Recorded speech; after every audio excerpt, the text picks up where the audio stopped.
All right, welcome back. So this is going to be a little bit different than the content you may be used to, especially if you're newer to the channel. I'm going to be doing a prediction video today with DPC season, the new one, just being around the corner, starting in less than a week. I thought it'd be fun to go through every single region, taking a look at some of the newer teams and newer rosters, and doing a little bit of a prediction on how well I think, personally, each team is going to be doing. Of course, I should iterate that this is just a fun video. I did put some thought into my list, but this is not something that should be taken too seriously. I'm not expecting to be anywhere near 100% accurate, especially with some of the huge changes that are going on in the DPC, some of the new rosters and teams and stuff. And so I just ask that if you have any sort of differing opinions, feel free to leave them in the comments. If you think I'm overrating or underrating a team, feel free to let me know. But again, this is not a list that should be taken too seriously. I know I did some predictions around TI that some people got, a very small minority, but they got very angry with some of the predictions that I made. And so I just ask that, again, you just don't take this too seriously. So the way I'm going to be doing this, I'm going to be starting, making my way through the regions by time zone, starting with China, then to Southeast Asia, then to Eastern Europe, Western Europe, and then the two Americas, which is going to be the same way that I go through my previews, my weekly previews. I'm going to be starting in the next few days. And I'm going to be starting at the bottom of the list with 8th place all the way up to 1st place and giving a very brief explanation as to why I have each team in the position that I do. So with that being said, let's just jump into it. Starting off with China, and this is going to be a little bit of an exception here, but I'm going to be actually clumping the two bottom teams together. And that is going to be Phoenix and LBZS. I have LBZS a little bit ahead of Phoenix, but I have them clumped together because I have them both at the bottom of the division for the same kind of reason. And no, it's not because they're both lower division teams coming into the upper division. That's not why I have them there. Had they actually held on to the rosters, I may have actually put them higher, but I have these guys lower because they both lost a very substantial amount of that original roster that got them to the upper division in the first place. Phoenix in particular has a brand new roster. LBZS I have a little bit ahead because they managed to hold on to Cat-U, who has been on LBZS for a long time now. And then they've also brought in Molasses from Phoenix. So again, some players there that are a little bit more experienced than some of the lesser known players that are on both of their rosters that haven't played for pretty much over a year now. And even when they did, they were on some very low tier teams. And so I'm a little bit worried about both these guys, which is why I have them at the bottom of the region right now. Coming into 6th place, I have eHome. eHome I have a little bit higher because they have a majority of that old Phoenix roster. Again, a roster that did quite well in the lower division. I'm anticipating that even if these guys maybe are not as strong as some of the best teams in this region, they should still be better than some of the thrown together rosters by LBZS and the old Phoenix. So for now, I have them in 6th place. In 4th place, and this one might upset some people, I have Beachy Gaming. Beachy Gaming lost pretty much everyone on their roster except Poyoyo. They've managed to bring together some players coming from some lower tier teams, some of which that did better than others. We have Irving, YDS, and Victoria coming in, and we also have XM coming in from eHome. However, eHome previously did not exactly have the best record. They didn't exactly finish bottom of their division, but they also didn't finish anywhere near the top. So for now, I have Beachy Gaming coming in 5th. And that's not to say that they can't do any better. I'm obviously hoping to do a little bit better. I'm just worried about how competitive this region is and looking at how new this Beachy roster. They do have the advantage of the fact that China isn't starting their upper division until January. They've got about a month to train, and we'll see how it goes for them. 4th place, and this one's a little bit scary for me because I have RNG, and RNG I'm a little bit worried that are going to be basically Elephant Part 2. Elephant was a team that had a very star-studded roster that just never gelled. It just never really came together. They never finished top 4 in the region, so they didn't attend either of the majors. When they went to TI, they underperformed heavily.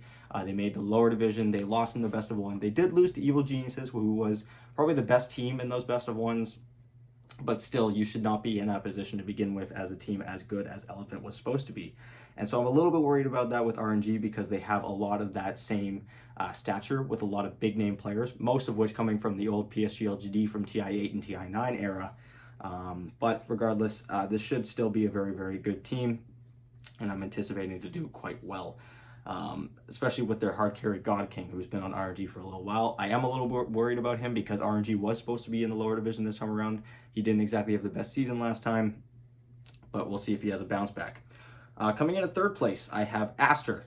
Aster moving White Album down to their B team, Aster Aries. They've brought in Ori, which I think is huge. Ori was a mid laner for Beachy Gaming this past year who attended both of the majors. They actually went through the wildcard stage both times, so he's got a lot of success and experience at majors recently. And he also had a pretty decent run at TI this year, so I think bringing in Ori is going to be a huge part into helping Aster overcome that hump that is just performing well at lands, which has been their struggle. They did struggle at TI, whether or not that was their fault, because they did catch COVID, who knows, but this should be a nice addition. They've also brought in Siamese Cat from their lower tier team, so we'll see how that works out. Coming in as second place, and this is a team that should be first place in any other region. This team is insanely strong, but just because they share the same region as my first place team, I just can't put them ahead, and that's Invictus Gaming. Again, Invictus Gaming is one of those teams that should be top of the region no matter what. They have an insane roster. They've got a lot of fresh young talent who have proved themselves time in and time out this whole year. The only major that they didn't perform in very well was the Anna major, where they were in the wildcard stage and they had a stand-in. They had a coach, their coach playing as a stand-in, and even then they almost made it through. They just lost the tiebreakers to Team Enigma. Had they made it through those tiebreakers, they would have certainly made it to the main stage, maybe even the upper bracket, who knows. But yeah, these guys finished first place in the first major. They finished top 4 at TI. They do lose Kaka, but again, they bring in Fade from eHome. I think this is still one of the best teams in the world right now. And I think anything other than top 4 at the first major would be a pretty big disappointment for Invictus. And that leads me to my number 1 spot, who again is the only team that I would really put ahead of Invictus Gaming right now, and that's PSG LGD. I mean, try and argue otherwise. I mean, it's PSG LGD. And I've said it before, mainly when I was doing my videos around TI, that they did lose the grand finals against Team Spirit, but I think if that was any other tournament, any other series against Team Spirit, they would have won. I think they mainly just crumbled under the pressure. They kind of beat themselves in all 3 of the games that they lost in that grand finals. And so I still think this is the best team in the world. They just couldn't handle the pressure, and it's understandable. They had the entire country and more on their backs. They were expected to win. They were expected to crush, and they crumbled under it. So other than that, man, like PSG LGD, I think is still the best team in the world, and I don't see how you can argue them not being first place in China right now. So yeah. All right, moving on to Southeast Asia. This is probably the most difficult list I have here for this video. This is a list that I'm the least confident in, and I'm expecting a lot of people to disagree with a lot of things I said, so just take everything on this one with a grain of salt. This is a very, very stacked region and a very, very volatile region that got shaken up a lot with this roster shuffle period. So, coming in 8th place, and this hurts even me because I really liked these guys last season. They just didn't quite perform as well as they were maybe hoping to, and that's OB Neon. OB Neon lost their entire roster. They kind of threw a new one together. It looks pretty okay, but considering how competitive this region is, and we'll get into that as we get into some of the other teams, I don't know if OB Neon has what it takes to actually finish anywhere near the top of this division. Maybe they don't finish bottom 2, but I have a very hard time seeing them finish in the top 4 as well. So we'll see how that goes. And coming in 7th, and this is another one. See, this is going to be a very difficult list. Execration. Execration is a team that just had to pretty much replace all of their core players.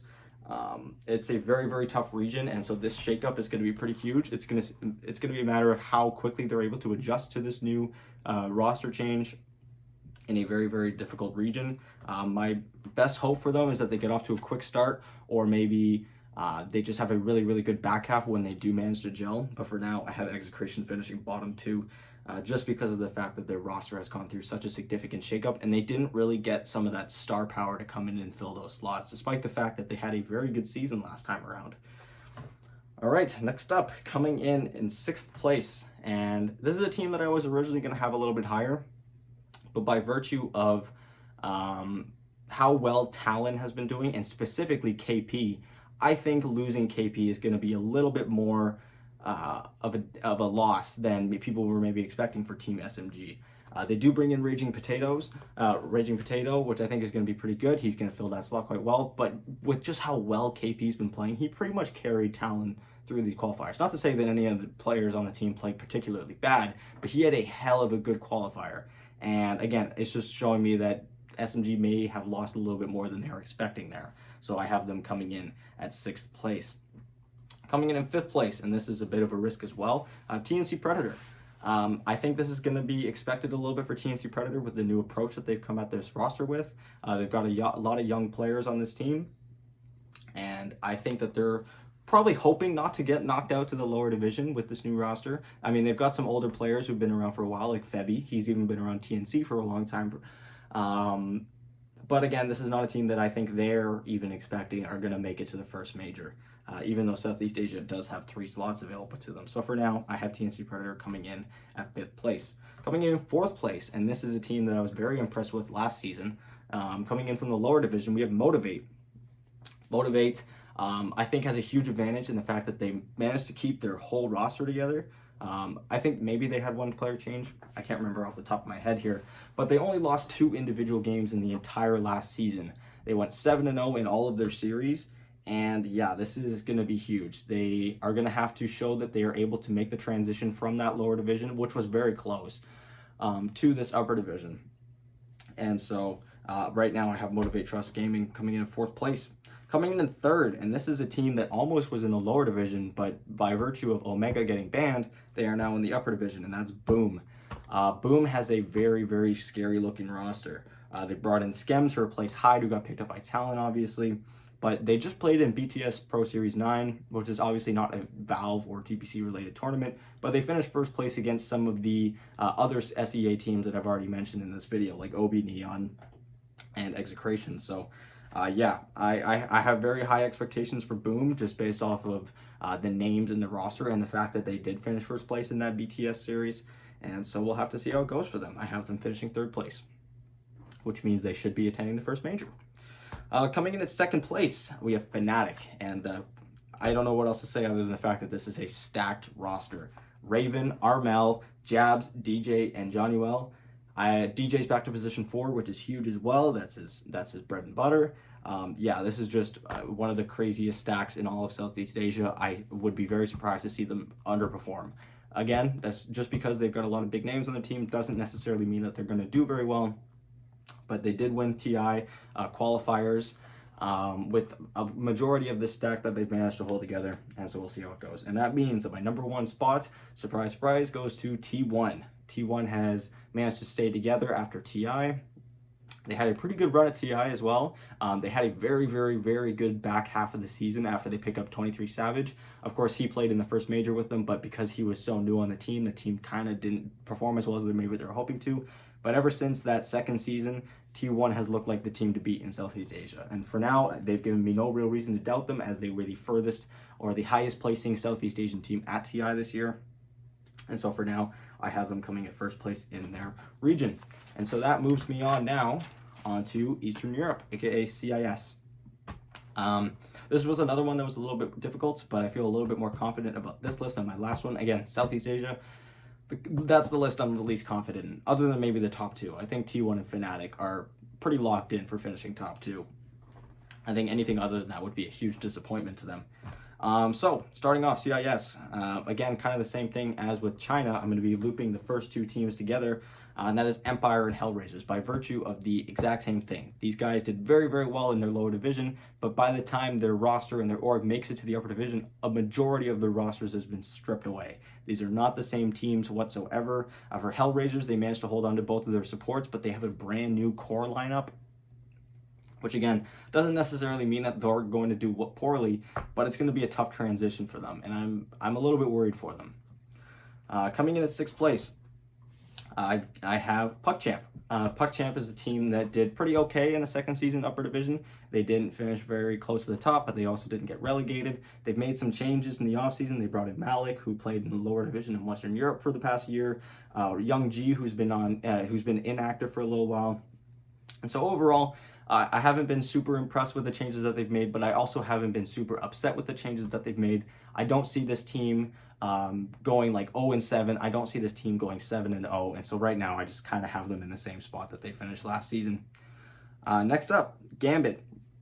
And this one is maybe one that I'm going a little bit of a limb on because these guys also have pretty much a brand new roster. However, the reason why I have a little bit more faith in these guys is that they're bringing a lot of these players from some B teams. So obviously some of the bigger orgs have their main team and then they have their B team. And then sometimes when their main team isn't performing as well, they'll bring up some of the star players from that B team to come fill the slot. And that's pretty much what Gambit did. They have 4 new players, a bunch of them coming from a bunch of different B teams, which means they probably have a whole bunch of like highlight players coming in. And again, this might be just me going out on a limb here, but I'm really excited to see how this roster performs, and I'm not anticipating them to do super well. Gambit finished 3rd place last season, but they have gone through some significant changes, like I've mentioned, and so for now, I have them finishing in 5th place. Coming in 4th place, I have Navi. Navi made some pretty big changes this time around. They've brought in no one in solo. I believe the only returning member of their team is Vtoon.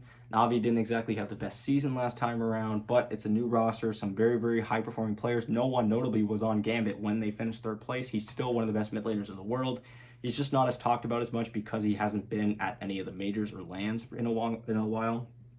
But yeah, Navi, they haven't really given me any reason to believe that they're going to be finishing top 3 in the region quite yet. But right now, I have them at 4th place, which is pretty close. So coming in at my number 3 spot, I have Team Unique. These guys had a very good season last time around. They've managed to hold on to 4 of their 5 players. The only one that they lost was Palantimos, which was quite unfortunate, but they've replaced him with Petushara, coming in from Team Empire, who again is a team that had a very good run in the lower division. This time around, they lost a lot of their roster, but I think this new pickup from Unique shouldn't hurt their season so much, and because of the fact that a lot of other teams went through some pretty big shakeups, I think Unique has a pretty good shot at making it to one of the first majors. We'll have to see how it goes for them.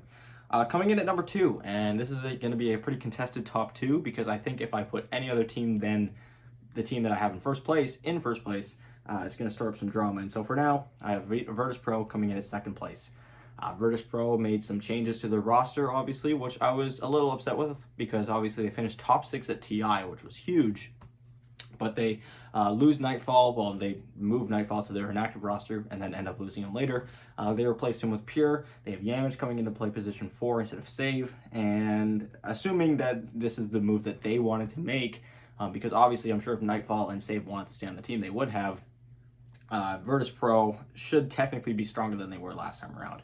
It might take a little while for this roster to gel, but for now, Virtus Pro was absolutely demolishing their own region throughout this past year, and so I don't see any reason why that wouldn't continue. And at my number 1 spot, I have Team Spirit. And honestly, even if these guys hadn't met at TI, I think Team Spirit might still be first place, just because of how much confidence winning a tournament like TI would give a team, especially the fact that that was your first time ever beating Virtus Pro at TI in your organization's history, pretty much. I think Team Spirit, with this huge confidence boost, should finish top of their division. And yeah, they've managed to hold on to their whole roster. I can't see why they wouldn't. Next up, Western Europe, and yeah, this one's gonna be a spicy one. I'm looking at my list right now. Coming into 8th place, I have Cool Guys. These guys obviously used to be Spider Pigs, who used to be Level Up. They had a very good second season in that lower division. They do lose some notable players on their roster, notably LeBron and RDO. I think RDO being the bigger of the 2 players that they lost, the bigger loss. They do replace the players. However, I'm not as confident that the replacements are going to be what it takes to stay in this upper division. Western Europe, is one of the most competitive regions in all of Dota. Luckily, to their advantage, they know that a lot of other teams have also gone through some big shakeups. However, I don't have as much confidence in Cool Guys' changes as I do as some other teams. Another team I don't have a whole lot of confidence in their new roster with quite yet is OG. And cue the groaning and the booing and the dislike buttons. All right, I have OG coming in at 2nd last place in their division, 7th place. This is a completely new team. This is not the same OG whatsoever. They do have No Tail as a mentor, and Misha, their old head coach, coming in to play position 5. However, Misha and for the rest of the roster, this is a roster of players that has mainly been hovering around the tier 2 scene for a long time, and even in the tier 2 scene, they weren't having the best success. Now, whether or not that was because of the stacks that they were in or because of them, that's not up to me, but I haven't really seen a whole lot personally to show me that these guys are going to blow this region out of the water. I think there are a lot more competitive teams in this region, and OG just is not a team that I have a whole lot of confidence in. That can end up changing very quickly. OG could very well start off the season going like, 2-0 or like 3-1 or something. But for now, I have them finishing 7th place. They also pick up Yurigi to play position 1. He's from Team Unique, who I talked about earlier as a team that did quite well in Eastern Europe. They just weren't quite able to beat the top teams in their region.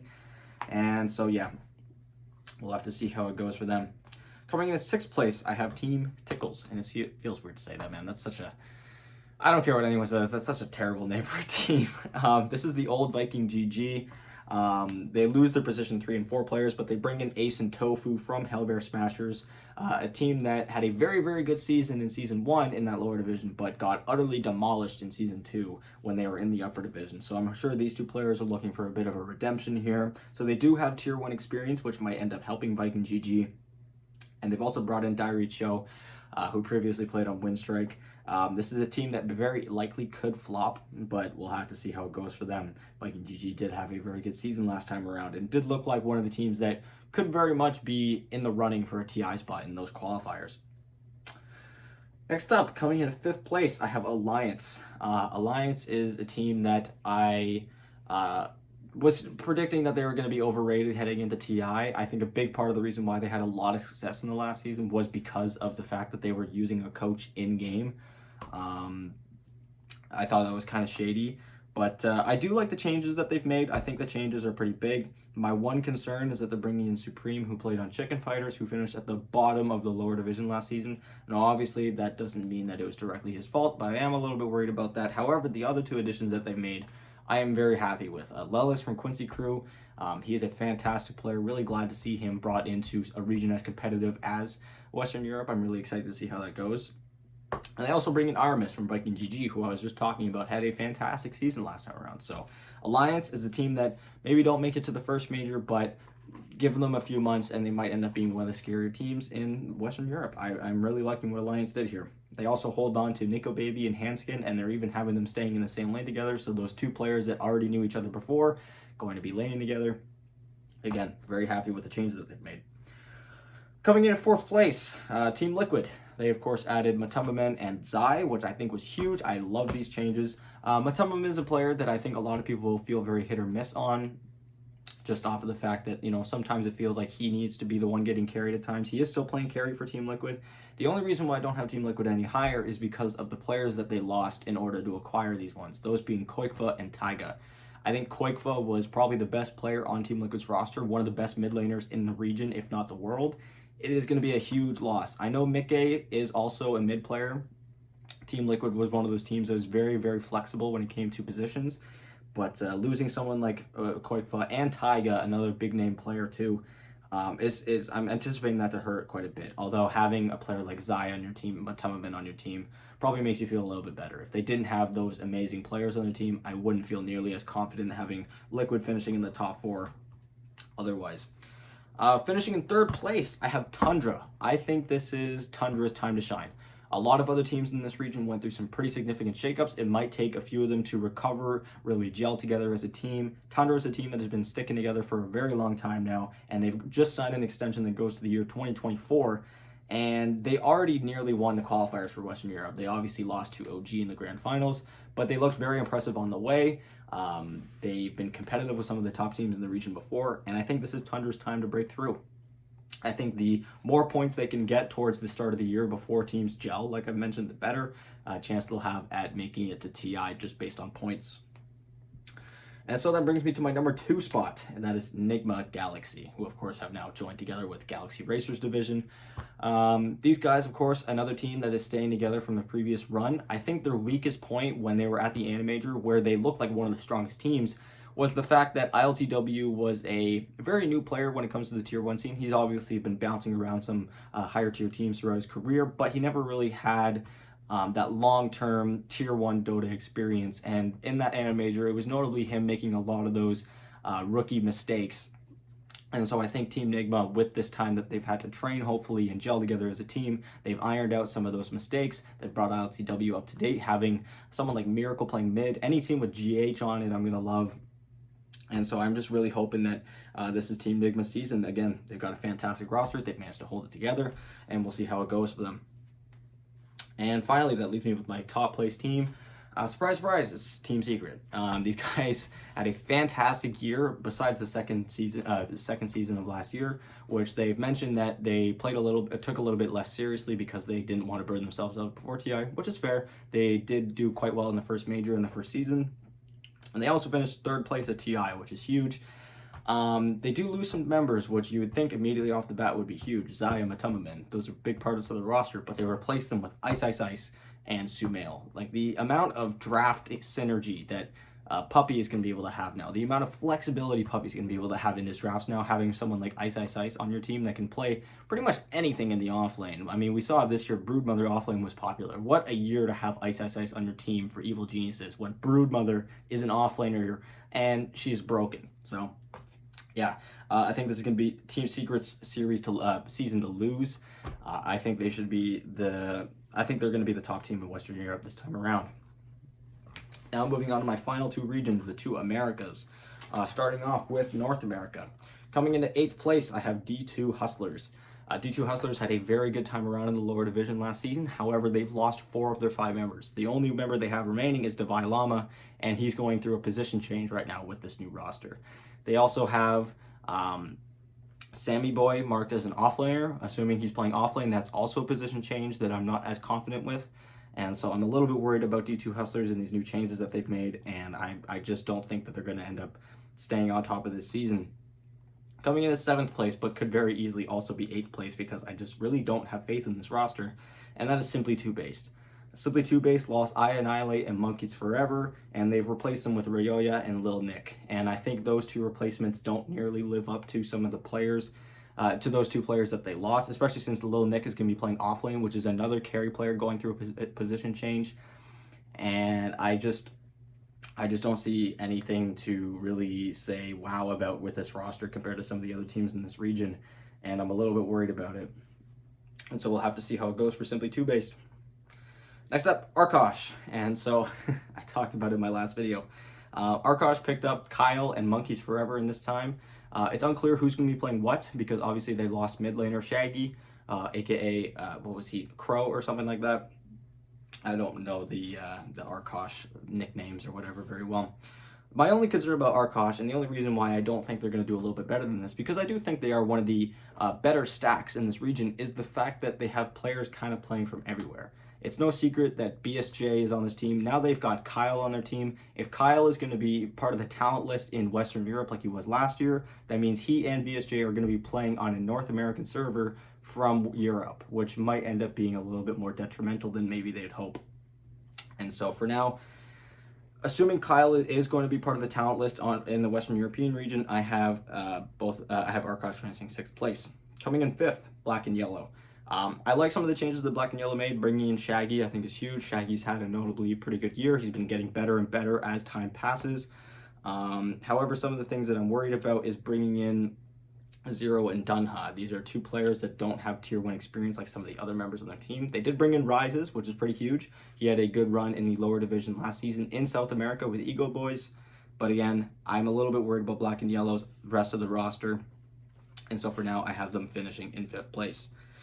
Coming in 4th place, and it suits their name quite well, 4 Zoomers. I like this roster a lot. They are bringing in Moo and Z-Freak. However, they are coming from Sad Boys, which is the team that went winless last season. However, I do think these were their 2 best players, and I think they are a very good fit for the 4 Zoomers team, who have also picked up Costabil to play position 1 for them. Gunner is still one of the best and most dynamic mid laners of the region. It's just a matter of if he'll be able to overcome beating players like Abed and like Quinn. We'll have to see.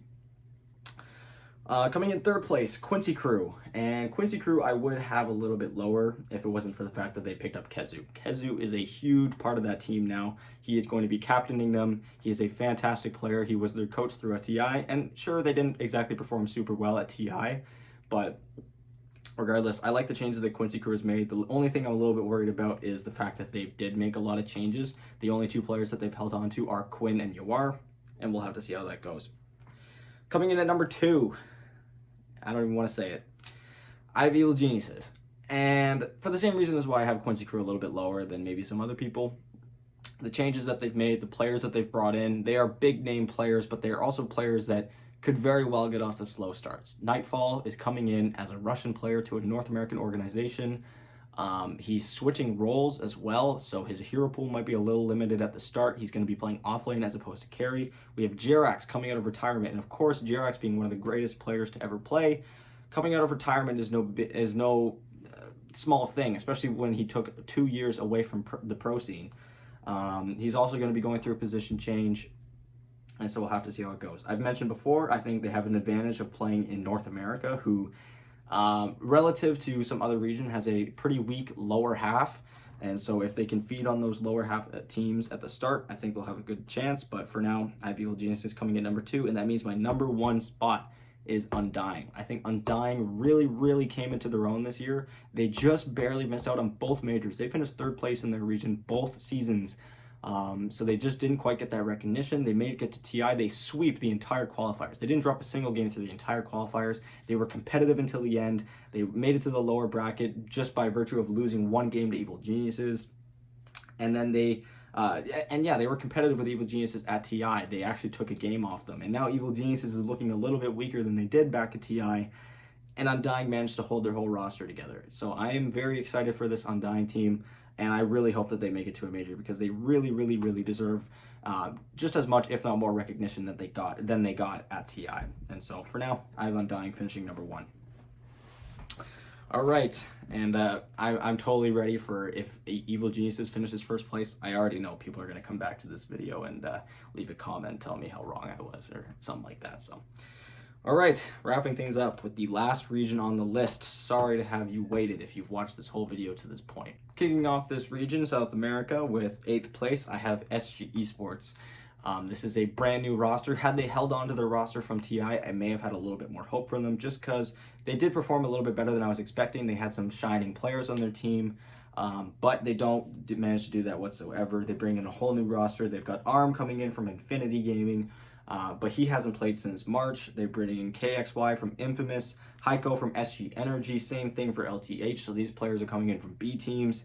And we coming in from Unknown, who finished at the bottom of the upper division. I'm a little bit worried about these guys. There's nothing really jumping out at me as nearly as competitive as some of these other teams. And so for now, I have them coming in 8th place. Right ahead of them, we have Kings. They've brought in a new offlaner. Other than that, they've got pretty much the exact same roster. The only reason I have them not nearly as high as some of these other teams that are coming in from the lower division and other regions is because South America's lower division was very competitive, and these guys did not exactly stand out with a crazy record. They finished 5-2, tied with some other teams. The lowest placed team in that region, I think, still had 2 or 3 series wins.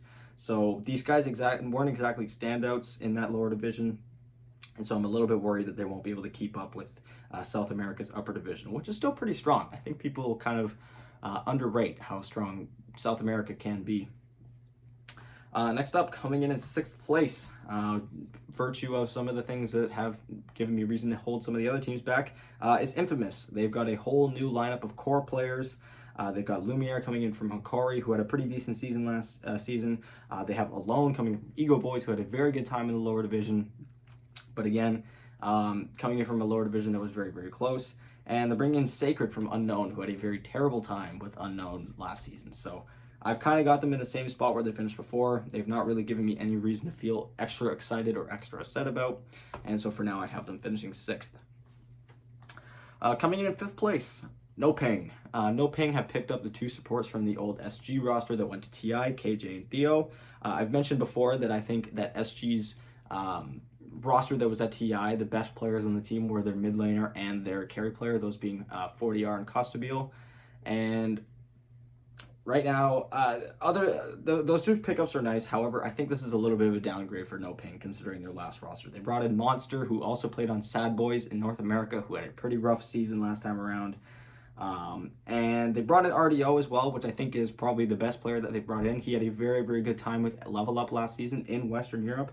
I think that's going to be No Ping's best hope at making it to a major this year, if they don't make any more changes. And yeah, again, No Ping finishing 5th place. I think this is a little bit of a downgrade for their, a little bit of a downgrade compared to their last roster that they had. Coming in at 4th place, Hikari. Hikari has pretty much the exact same roster they had last time around, which did pretty okay in that upper division. I'm sure the longer that they spend time together, the better they get, especially when they bring in one new carry player, and that is Yuma, coming from D2 Hustlers, who had a very, very good time in North America's lower division. I think this is a great pickup for Hikari, and it's just a matter of how well they're going to be able to gel together and if they're able to beat some of the best teams in South America.